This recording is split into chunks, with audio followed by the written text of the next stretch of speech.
ассалому алайкум бинандаҳои азизи гиромӣ, барномаи ахбор аст аз телевизиони тоҷикистон. дар ҷумҳурии тоҷикистон барои хатгирии аҳолӣ ва фонди манзил аз 1 то 15 октябри соли 2020 гузаронида мешавад. имрӯз дар агентии омури назди президенти ҷумҳурии тоҷикистон бо иштироки масъулини соҳа шаҳрҳои Душанбе, Турсунзода, Роғун, Ҳисор, Ваҳдат ва ноҳияи Рӯдакӣ ҳамоиши омӯзишӣ таҳти унвони тартиби гузаронидани барои хатгирии аҳолӣ ва фонди манзили ҷумҳурии тоҷикистон дар соли 2020 доир гардид. гузориши Бобокалон Аминзода ва Холмуҳаммади Давлат. аз 1 то 15 октябри соли 2020 дар ҷумҳурии тоҷикистон барои хатгирии аҳолӣ ва фонди манзил гузаронида мешавад. имрӯз дар агентии омури назди президенти ҷумҳурии тоҷикистон ки ташкили тайёрӣ, гузаронидан, коркард, ҷамъбаст ва нашри натиҷаҳои барои хатгирии аҳолӣ ва фонди манзил ба зиммаи мақомоти давлатии омур гузошта шудааст, бо кормандони дастгоҳи марказӣ, муассисаи давлатии маркази кулли ҳисобгирӣ ва масъулини мақомоти омури шаҳрҳои Душанбе, Турсунзода, Роғун, Ҳисор, Ваҳдат ва ноҳияи Рӯдакӣ дастурдиҳии омӯзишӣ дар мавзӯи тартиби гузарондани барои хатгирии аҳолӣ ва фонди манзили ҷумҳурии тоҷикистон дар соли 2020 ба кори худ шурӯъ намуд. мақсади гузарондани чунин дастурдиҳии омӯзишӣ омӯзониндани кормандони мақомоти давлатии омур барои омӯзониндани кормандони муваққатан ҷалбшаванда, мудирони шуъбаҳои барои хатгирӣ, ёрдамчиёни онҳо, дастурдиҳанда, назоратчиён ва ҳисобчиён мебошад. корҳои тайёрӣ ба ин маъракаи муҳими сиёсӣ ва умуми ҷаҳонӣ ҳанӯз тибқи фармони президенти ҷумҳурии тоҷикистон аз 1 январи соли 2016 оғоз гардида буданд. ба корҳои тайёрии аввалин дараҷа ин ба тартиб даровардани номгӯи кӯчаҳо, рақамгузории биноҳои истиқоматӣ ва ғайриистиқоматӣ, тайёр намудани маводҳои картографӣ, муайян намудани сарҳади байни деҳаҳо, байни ҷамоатҳои деҳот, байни шаҳр ва ноҳияҳо буд, ки аз тарафи мақомоти иҷроии ҳокимияти давлатӣ ва дигар сохтору идораҳо пурра ба анҷом расиданд.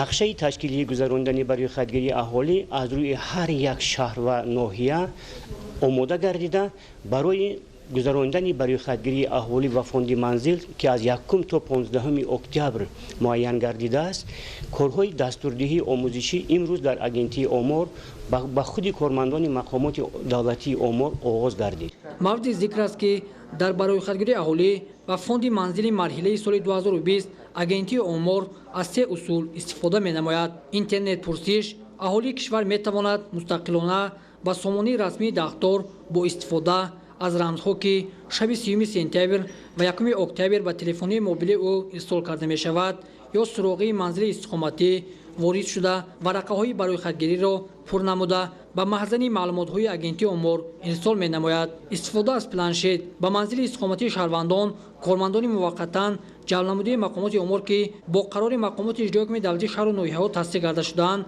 ташриф оварда маълумотҳои фардии шаҳрвандонро дар планшет сабт намуда ба маҳзани маълумотҳо ирсол менамоянд.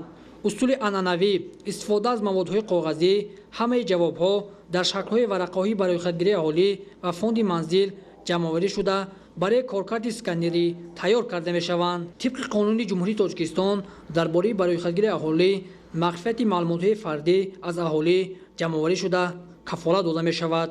маълумотҳои фардии аҳолӣ танҳо барои ҷамъбасти натиҷаҳои барои хатгирӣ истифода бурда мешаванд. Бобокалон Аминзода, Холмуҳаммади Давлат, ахбор. риоя намудани қоидаҳои беҳдоштӣ, тавсияи мутахассисони соҳаи тандурустӣ, истифодаи ниқоб дар ҷойҳои ҷамъиятӣ барои пешгирӣ намудани бемориҳои сироятӣ замина мегузорад. аз ҷониби прокуратураи шаҳри Душанбе, кормандони хадамоти давлатии назорат ва танзим дар соҳаи нақлиёт ва бозрасии давлатии автомобилии раёсати вазорати корҳои дохилӣ дар шаҳри Душанбе доир ба ҳолати риоя нагардидани фосилаи иҷтимоӣ, бениқоб ва дигар ҳолатҳои беҳдоштӣ санҷиш гузаронида шуд. гузориш дар ин хусус. мақомоти прокуратураи шаҳри Душанбе дар самти назорати иҷрои дастуру супоришҳои давлат ва ҳукумати мамлакат оид ба пешгирӣ аз таъсири бемории сироятии коронавирус санҷишҳои муштарак гузаронида барои бартараф намудани қонуншиканиҳо ва қоидавайронкуниҳо чораҳои зарури меандешанд. санҷиши навбатие ки аз ҷониби мақомоти прокуратураи шаҳри Душанбе дар якҷоягӣ бо намояндагони хадамоти давлатии назорат ва танзим дар соҳаи нақлиёт ва кормандони бозрасии давлатии автомобилии раёсати وزارت کارهای داخلی در شهر دوشنبه برگزار گردید، یک قطار قاعده ویرانکنی و قانون شکنی ها را که چه از جانب رانندگان واسطه های نقلیات اتومبیلی مسافرکش و چه از جانب خود مسافران به نظر رسید، آشکار و نسبت آنها سندهای قانون ویرانکنی ترتیب داده شد. پیش از همه هر یک شخص باید طلبات‌های قاعده‌های بهداشتی و سانیتاری را قطعاً رعایت نماید. در جمهوری تاجیکستان برای پیشگیری از تاثیر بیماری سیروتی کرونا ویروس کووید 19 از جانب حکومت جمهوری تاجیکستان تدبیرهای مهم روی کار آمده در سمت پیشگیری و پنهانشوی از تاثیر آن چاره‌های عملی اندیشیده شده‌اند. از جمله فرمان پرزیدنت جمهوری تاجیکستان درباره پیشگیری تاثیر بیماری سیروتی کووید 19 با ساحه‌های اقتصادی اجتماعی جمهوری تاجیکستان به تصویب رسیده است که برای رفع عاقبت‌های تاثیر این بیماری در جمهوری نتیجه‌های خوبی را به بار آورده است. مقامات پروکراتور شهر دوشنبه جهت اجرایش فرمانی در بالا ذکر گردیده پیوسته کاربری می‌نماید. چنانچه از رفت سنجش عیان گردید در واسطه های نقلیات مسافرکش مخصوصاً میکرواتوبوس ها حالت های رعایت نگردیدن فاصله اجتماعی، نداشتن نقاب و دیگر حالت های بهداشتی به مشاهده می رسد. گرچند در درآمدگاه هر یک واسطه نقلیات مسافرکش نوشتجات بین نقاب در آمدن قطعاً منع است نصب شده باشد هم، ولی اکثر مسافران بین نقاب و واسطه های نقلیات سوار می شوند. حالت دیگری نگران کننده آن است که خودی رانندگان که به واسطه به حمل و نقل مسافران مشغولند عموما نقاب محافظتی ندارند.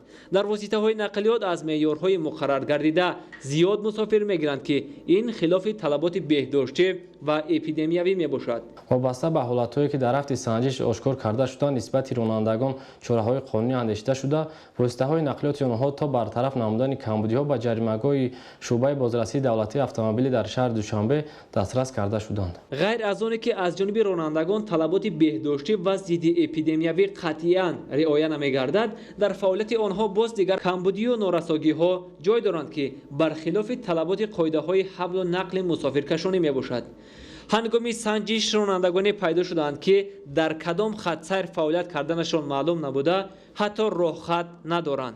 قسماً رانندگان واسطه های نقلیات مسافرکش خلاف قرار تصحیح کرده مقامات اجرایی حاکمیت دولتی شهر دوشنبه درباره نرخ راهگیری برای هر یک مسافر که 1 سامانی و 60 درهم مقرر گردیده است عمل کرده از هر یک مسافر غیر قانونی 2 سامانی حق راهگیری میگیرند.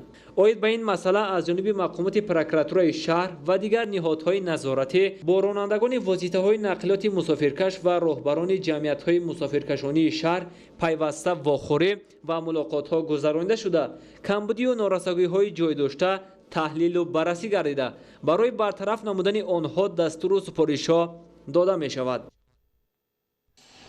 ادامه اخبار.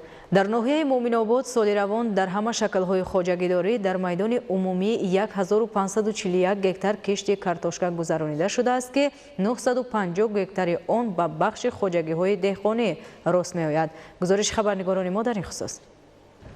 در ناحیه مومن‌آباد امسال از شب دسترس گردیدن تخمی‌های خوش‌صفت، بهتر شدن تامینات آبی پولیزی و پرثمر استفاده بردن هر یک قطعه زمین کرم آبی میدان کشت کارتوشکا به 1541 گکتار رسانیده شده است. کشت کارتوشکا در خواجگی‌های ناحیه برای تامین فراوانی بازار استعمالی چند سال اخیر است که از ماه اپریل تا ماه یون به طور مرحله‌ای گذرانیده می‌شود. سال روان در برابر اهل زحمت با ابتکار مقامات اجرایی حکومت دولتی کارمندان تشکیلات و مؤسسات نیز به طور دسته‌جمعانه کشت کارتوشکا گذراندند که امروزها جانوری حاصل آن ادامه دارد. بخش فرهنگ امسال تصمیم گرفت که زیاده از 1 گکتار دا کشت کارتوشکا بگذراند. کارمندان بخش فرهنگ نویه از این قطعه زمین حاصل فراوانی کارتوشکا به دست آوردند. مسئولین سوها اقدام گرفتند که برای ثمرناک استفاده بردن زمین بعد پورا جمع‌آوری کردن حاصل کارتوشکا در این قطعه زمین کشت تکراری گذرانند. در ناحیه مومن‌آباد برای زیاد نمودن حجم استحصال محصولات کشاورزی و تامین احتیاجات ساکنان با مواد غذایی امسال دورنمای ترکیب کشت زراعت‌های کشاورزی در همه شکل‌های خواجگیداری ناحیه پررا اجرا گردیده است. علاوه بر این در زمین‌های نزد تشکیلات و مؤسسات نیز کشت و پرورش کارتوشکا، سبزوات و زراعت غله‌آلودگی برآمده شده است که از این حساب کارمندان با محصولات کشاورزی تامین کرده می‌شوند. دوره حاصلخونداری فرا رسیده است و تا به امروز ما از زمین بادرینگ تا 300 کیلوگرم بادرینگ، از زمین پمیدور زیاده از 100 کیلوگرم پمیدور، خونچینی کارتوشکا در عرفه انجام یابی است و аз замини картошкам ҳосили хуб ба даст оварда истода. ҳосиле ки ба даст меояд бисёртар барои дастгирии оилаҳои камбизоат, дастгирии омӯзгорон ва маблағҳое ки ба даст меоянд барои ободонии муассиса ва муҳайё сохтани шароити мусоиди таълимӣ барои хонандагон сарфа карда мешавад. Инчунин дар ошхонаи муассиса барои хӯроки гарми хонандагонам низ аз ин ҳисоб маҳсулот дода мешавад. имсол дар ҳама шаклҳои хоҷагидории ноҳият ҷамъоварии картошка аз нимаи аввали моҳи август шурӯъ гардида асоби ба таври марҳилавӣ анҷом додани кишти он истеҳсоли картошка то моҳи октябр идома меёбад.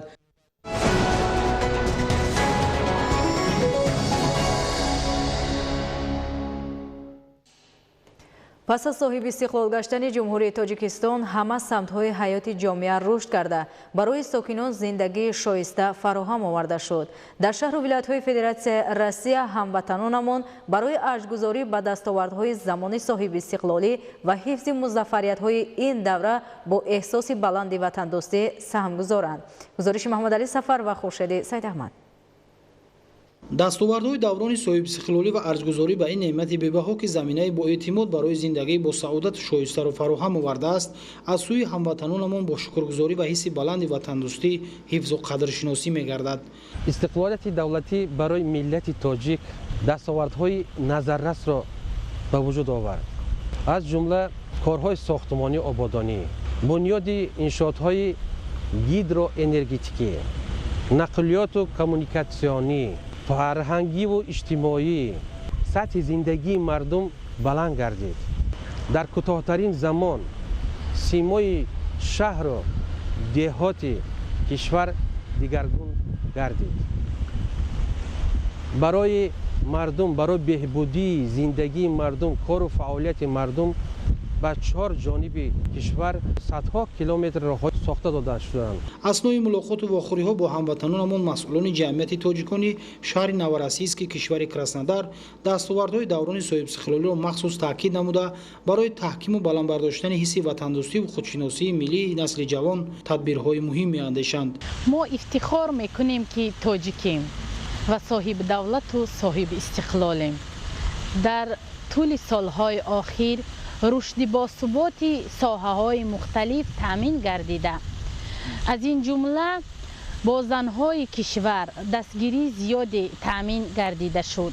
ҳамасола бо ташкилу ба роҳ мондани чорабиниҳои идонаи вобаста ба ҷашни истиқлолияти давлатӣ дар ин минтақаи Федератсияи Россия ҳамватанонамон ба ҳам омада дар муаррифии таъриху фарҳанги пурғановатамон бо эҳсоси гарми ватандӯстӣ саҳм мегузоранд.